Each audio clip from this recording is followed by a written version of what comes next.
ایک دفعہ کا ذکر ہے کہ ایک گاؤں میں ایک بڑئی رہا کرتا تھا جو اپنے کام میں مہارت کی وجہ سے نہ صرف آس پاس کے علاقوں میں مشہور تھا بلکہ اس کی شہرت بادشاہ کے دربار تک بھی جا پہنچی تھی۔ ان دنوں محل میں بادشاہ کی چہیتی شہزادی کی شادی کی تیاریاں عروج پر تھیں۔ اسی سلسلے میں بادشاہ کو ایک ماہر اور محنتی بڑئی کی ضرورت تھی جو شہزادی کا من پسند سامان آرائش تیار کر سکے۔ ملکہ نے جب اس بات کا ذکر اپنی خادماؤں سے کیا تو ان میں سے ایک خادمہ نے اس بڑئی کا نام بھی ملکہ کے گوش گزار کر دیا۔ ملکہ نے اسی وقت خادمہ کو حکم دیا کہ بڑئی کو دربار شاہی میں حاصل کیا جائے۔ ساتھ ہی بادشاہ کو بھی خبر دے دی گئی کہ شہزادی کی خواہش کے مطابق ایک بہترین کاریگر ان کے دربار میں حاضری دینے آ رہا تھا۔ اگلے روز دربار میں حاضر ہونے والے افراد میں شہر کا وہ مشہور بڑئی بھی شامل تھا۔ بادشاہ نے اپنی تمام تر مصروفیات کے باوجود سب سے پہلے اس بڑئی سے ملاقات کی اور اس کے کام کی مہارت اور صلاحیت جان کر اسی روز اس کو کام شروع کرنے کا حکم دے دیا گیا۔ بڑئی رات گئے تک محل میں کام کرتا اور اگلے دن صبح سویرے دوبارہ محل آ جاتا اور اپنا کام شروع کر دیتا۔ اسی دوران جب ایک دن وہ کام سے واپس گھر پہنچا تو اس وقت تقریباً آدھی رات گزر چکی تھی۔ گھر پہنچ کر اس کو معلوم ہوا کہ اس کا لڑکا بہت بیمار ہے۔ اس کی بیگم ساری رات بچے کی دیکھ بھال کرتی رہی مگر اس کی طبیعت میں کچھ بھی افاقہ نہ ہوا۔ بچے کی حالت وقت کے ساتھ ساتھ گرتی چلی گئی اور بڑئی بہت پریشان ہونے لگا۔ اتنی رات کو اس کو کوئی طبیب بھی میسر نہیں آ سکتا تھا۔ وہ بہت پریشان ہو کر اسی خادمہ کے گھر پہنچا جس نے شاہی دربار میں اس کو متعارف کروایا تھا۔ خادمہ اس کو لے کر محل پہنچی اور بچے کی بیماری کا ذکر شاہی طبیب سے کیا اور اسے اس کی مدد کرنے کی درخواست کی۔ شاہی طبیب جو کہ خدا ترس آدمی تھا اس کے ساتھ ہو لیا۔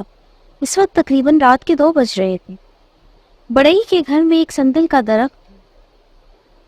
بڑئی جب گھر میں داخل ہوا تو اس نے محسوس کیا کہ جب وہ گھر سے نکلا تھا اس وقت اس کے گھر میں موجود سندل کا درخت اپنی جگہ قائم تھا، لیکن واپسی پر یہ درخت اپنی جگہ سے غائب تھا۔ مگر وہ اس قدر جلدی میں تھا کہ اس بات پر مزید دھیان دینا ہی بھول گیا۔ طبیب نے بچے کا معائنہ کر کے اس کو دوا دی جس سے اس کی طبیعت آہستہ آہستہ بحال ہونا شروع ہو گئی۔ جب تک بچے کی طبیعت بہتر نہیں ہوئی حکیم نے وہاں انتظار کیا اور جب وہ واپس گیا تو سورج تقریباً نکل ہی چکا تھا۔ اب بڑئی حکیم کو چھوڑنے کے لیے واپس گیا تو درخت اپنی جگہ صحیح سلامت موجود تھا۔ اب اس کے دماغ میں یہ بات بار بار گھومنے لگی کہ درخت آخر کہاں گیا تھا۔ اگلے روز اس نے سوچا کہ کام سے واپسی پر یہ چھپ کر انتظار کرے گا کہ درخت کب غائب ہو جاتا ہے اور واپس کب آتا ہے، لہٰذا اس نے ایسا ہی کیا۔ اگلے روز وہ کام سے واپس آتے ہی ایک کھڑکی میں بیٹھ گیا اور جیسے ہی رات کے 1 بجے درخت نے اپنی جگہ سے اڑنا شروع کر دیا اور نظروں سے اوجھل ہو گیا۔ وہ بہت حیران ہوا اور اس نے سوچا کہ یہ کیا ہو رہا ہے، میں تو اس کا ضرور پتہ لگاؤں گا۔ اس نے ایسا ہی کیا۔ اگلے دن اس نے کام سے چھٹی لی اور صبح کے وقت درخت کے تنے میں ایک چھوٹا سا کمرہ بنا لیا۔ اس کا منصوبہ یہ تھا کہ وہ چھپ کر کمرے میں بیٹھ جائے گا اور کسی کو اندازہ ہی نہیں ہوگا۔ جب درخت غائب ہوگا تو وہ بھی اس کے ساتھ چلا جائے گا اور وہاں جا کر پتہ لگائے گا کہ آخر یہ کون سی جگہ ہے جہاں یہ درخت پہنچ جاتا ہے اور وہاں اس کا کیا کام ہے۔ اب شام ہوتے ہی اس نے خود کو درخت میں چھپا لیا اور گھر والوں کو یہ بتایا کہ وہ کام پر جا رہا ہے جبکہ وہ تو درخت میں چھپا بیٹھا تھا۔ وقت مقررہ پر درخت نے اوپر اٹھنا شروع کر دیا۔ وہ دل ہی دل میں بہت خوش ہوا کہ آج وہ اس راز کا پتہ لگا لے گا کہ آخر درخت کہاں جاتا ہے۔ کچھ دیر ہوا میں اڑنے کے بعد یہ درخت جیسے زمین پر کسی جگہ آ کر رک گیا۔ اب لوگوں کے بولنے کی آوازیں آنے لگیں۔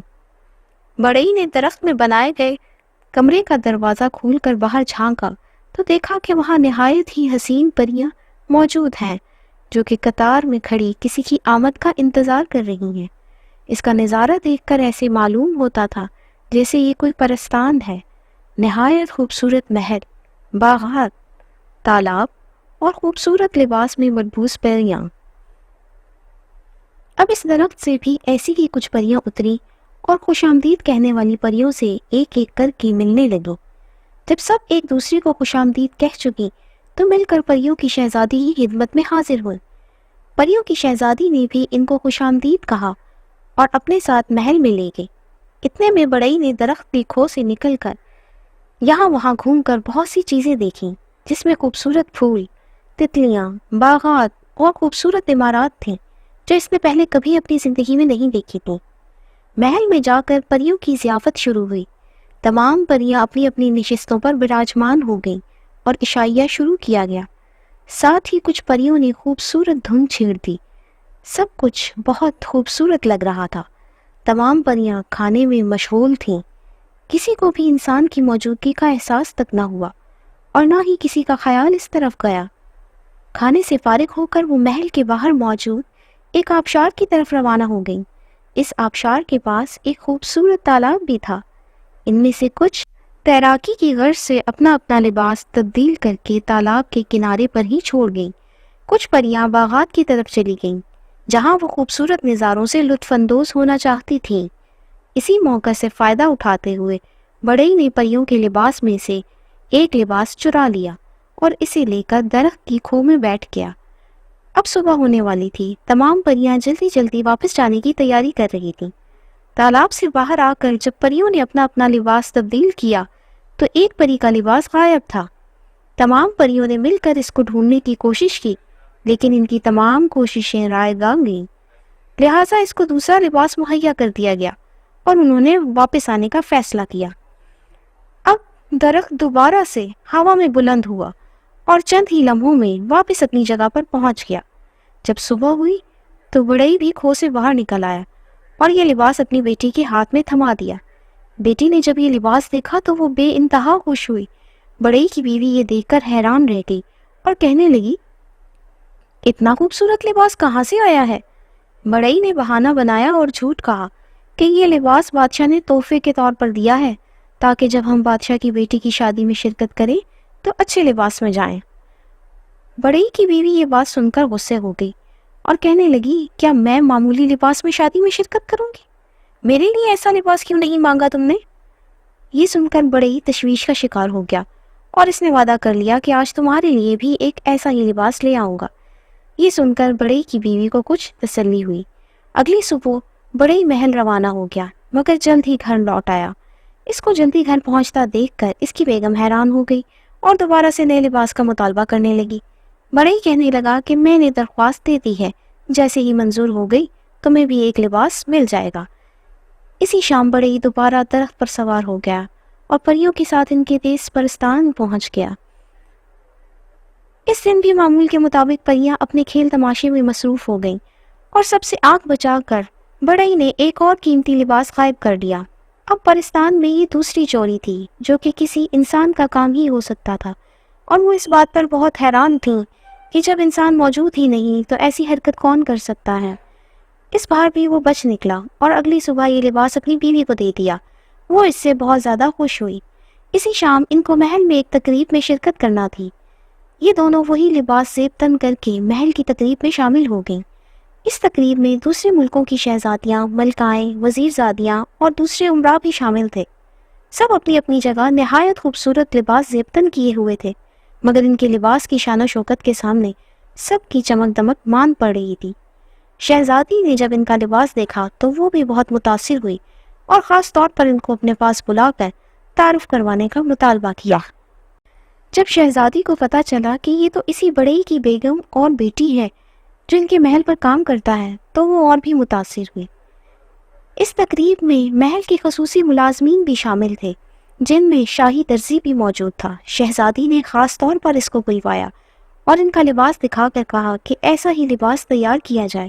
شہزادی کی فرمائش پر اگلے ہی روز نہ صرف ملک کے طول و عرض میں بلکہ تمام قریبی ریاستوں میں بھی ہرکارے دوڑائے گئے تاکہ وہ شادی کے لیے ایسا ہی لباس خرید لائیں، مگر ان کو ہر طرف سے ناکامی کا سامنا ہوا، کیونکہ اب اس دنیا میں پرستان کا لباس کہاں سے ملتا۔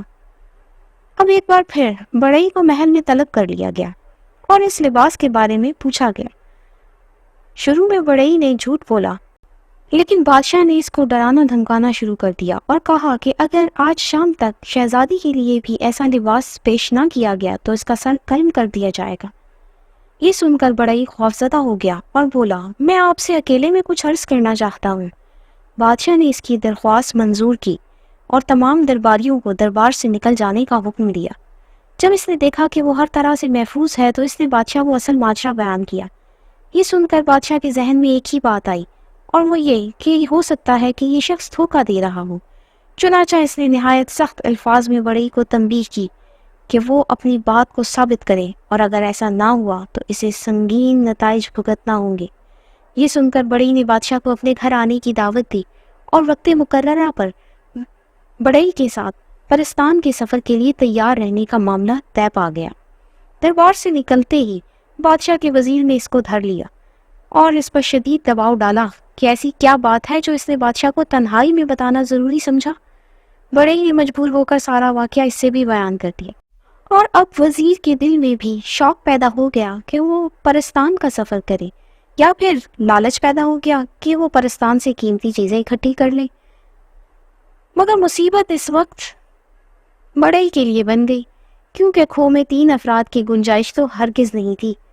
لہٰذا اسی شام بڑئی نے درخت کے تنے میں ایک اور چھوٹا سا کمرہ بنایا جس میں اس نے وزیر کو چھپانا تھا۔ رات کو وقت مقررہ پر بادشاہ بھیس بدل کر بڑئی کے گھر پر پہنچ گیا۔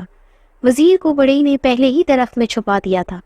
بادشاہ کی آمد کے بعد بڑئی اور بادشاہ دونوں چھپ کر درخت کی کھو میں بیٹھ گئے۔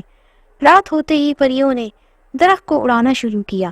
کچھ ہی دیر میں وہ پرستان پہنچ گئے۔ بڑئی دل میں بہت خوف زدہ تھا۔ اب بادشاہ کے حکم پر بڑئی کو سب سے پہلے اس درخت سے اترنا تھا تاکہ بادشاہ کو یقین دلایا جائے کہ کوئی خطرہ نہیں ہے۔ بڑئی نے نیچے اتر کر اپنی ضرورت کی چند چیزیں پرستان سے چرائیں اور آ کر کھو میں بیٹھ گیا۔ اب بادشاہ درخت سے نکلا اور اس نے بھی اپنی ضرورت کے مطابق لباس اور زیورات اٹھائے اور واپس آ کر کھو میں بیٹھ گیا۔ یہ دونوں روانگی کا انتظار کرنے لگے۔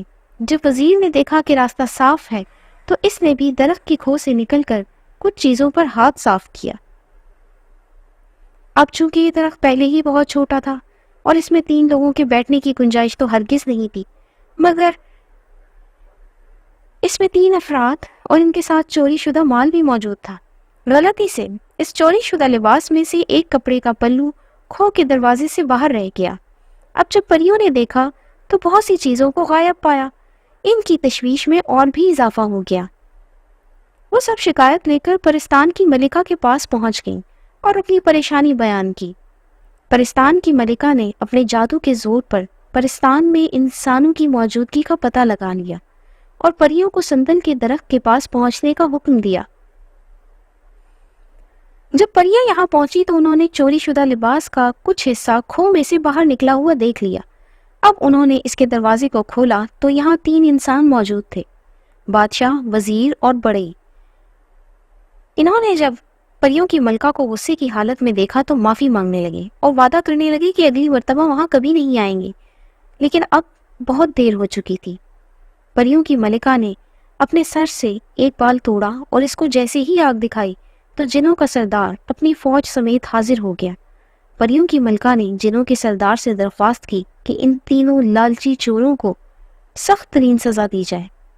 لہٰذا جنوں کے سردار نے اپنے جادو کے زور پر ان تینوں کو اٹھا کر بحر اوقیانوس میں غرق کر دیا، جہاں سے وہ کبھی بھی واپس نہیں پہنچ پائے۔ بڑئی کی بیوی، وزیر کی بیگم اور بادشاہ کی ملکہ ہمیشہ ان کا انتظار کرتی رہی۔ یاد رکھیں کہ لالچ بری بلا ہے۔ انسان کے پاس جو کچھ موجود ہو اس پر اس کو خوش اور مطمئن رہنا چاہیے، کیونکہ زیادہ کی ہوس انسان کو بعض اوقات بہت بڑے مسائل سے دوچار کر دیتی ہے۔